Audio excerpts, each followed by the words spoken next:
Hello, guys. Welcome back to Mrs. Powers Teaches Trig. Is this trig? Doing a little bit of trig. And so when we're talking about reference angles, we're talking about angles around the unit circle. We'll say unit circle, around the Cartesian plane sometimes I say. And so here's a problem. Here's a little example I'll steal from the wonderful Delta Math. I already copied it in here. And so I guess it would help us to talk about what a reference angle is first. Well, you know what I think? I think we'll take a look at this example and I will tell you what a reference angle is while we do it. So let's look at this little applet that I stole from, who made this? Simona Riva GeoGebra. It's geogebra.org/m/kvytVy4z. And I really like it. So I was like, oh, I'm going to use it. Now, we're finding a reference angle in radians for rotation of 5 pi over 11. So half of 11 is 5.5. So we're in the first quadrant, right? We're still less than pi over 2. So let me see if it will do this for me. Oh, it won't. So I'm going to have to draw this one out. I was hoping I could just use this. But I do know I'm in the first quadrant. So what I'll do is we'll kind of sketch out our own plane here.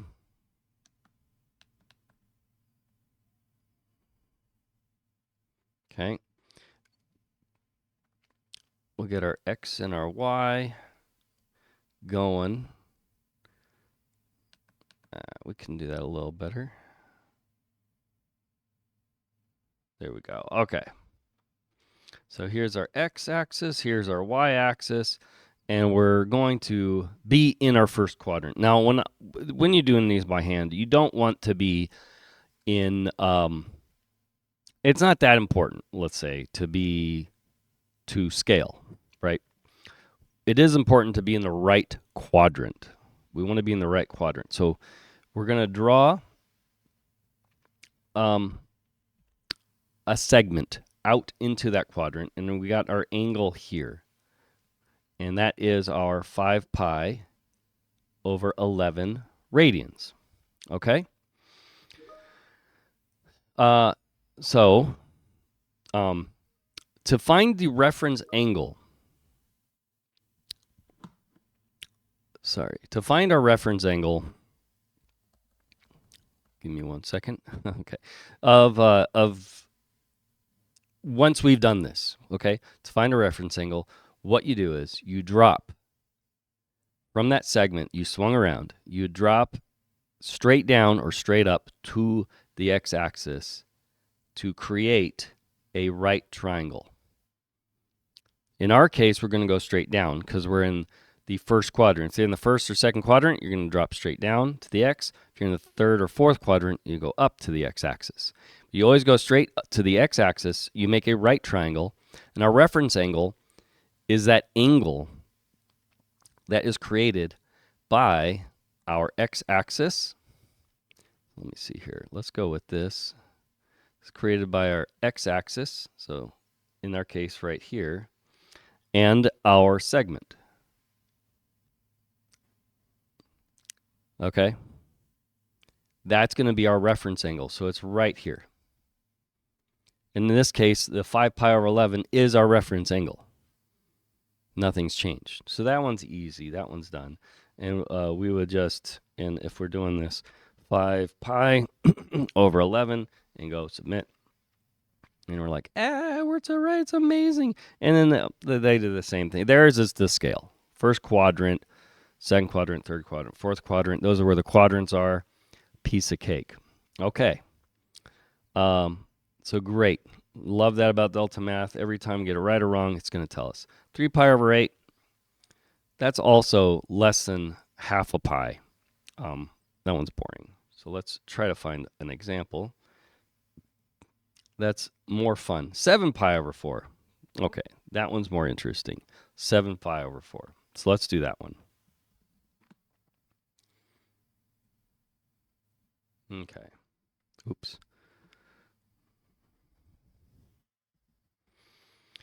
So finding the reference angle of 7 pi over 4, again, you want to think about what quadrant is that in. Well, if it's a full 1 pi, if it's between pi over 2 and 1 pi, we're in our second.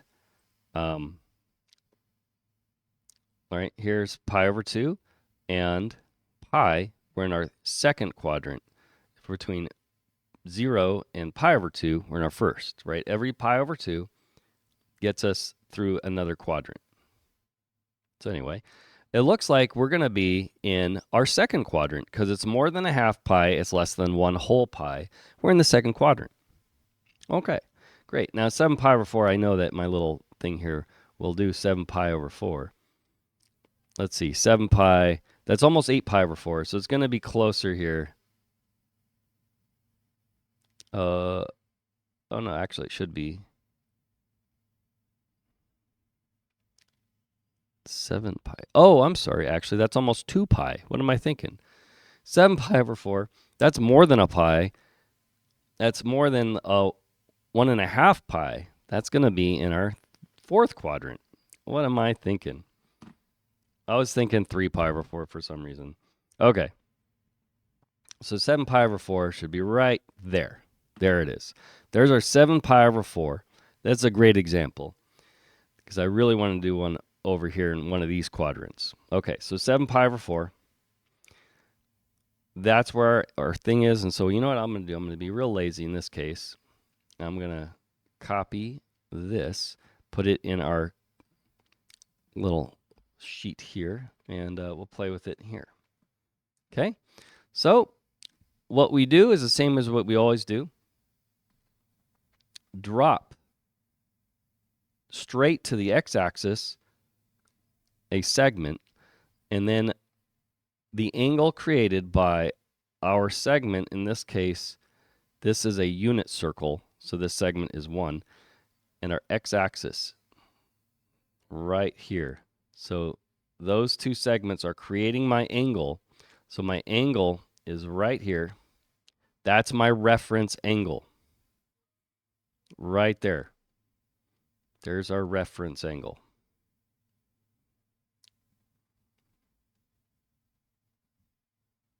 Looks like my computer's doing too much. I'm getting a little bit of a lag. Okay, there's my reference angle. So we just got to figure out, well, what's that angle got to be? Okay. And so, since we know from here to here is 7 pi,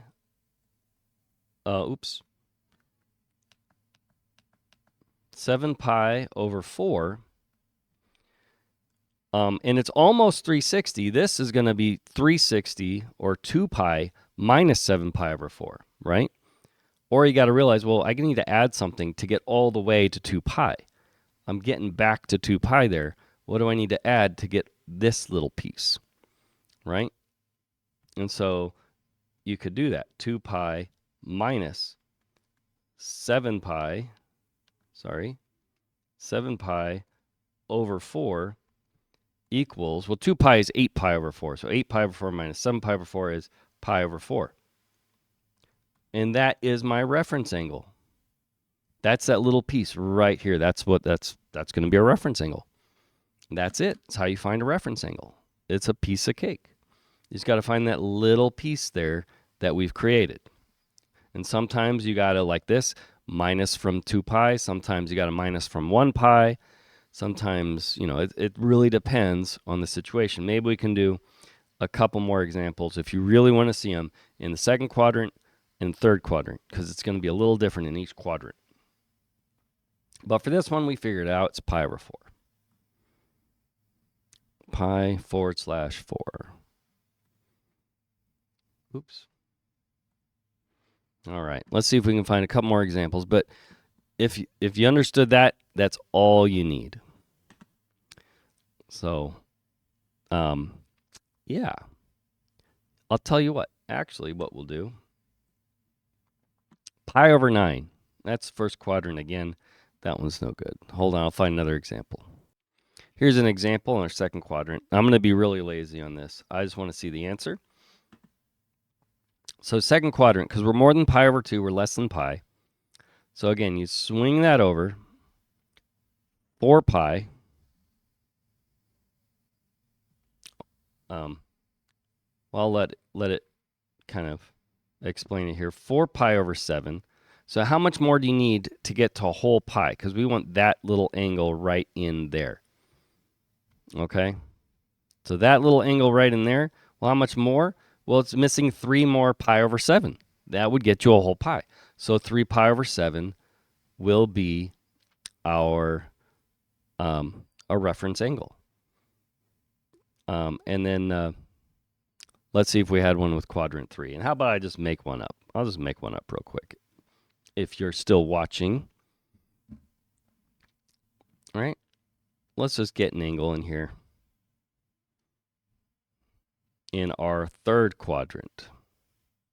Let's say we had an angle in our third quadrant. Let's say it is, let's say here, 7 pi over 6. Let's say right around here, let's say I'm going to swing this around like that, and we have 7 pi over 6. And I say, I don't want, what's my reference angle?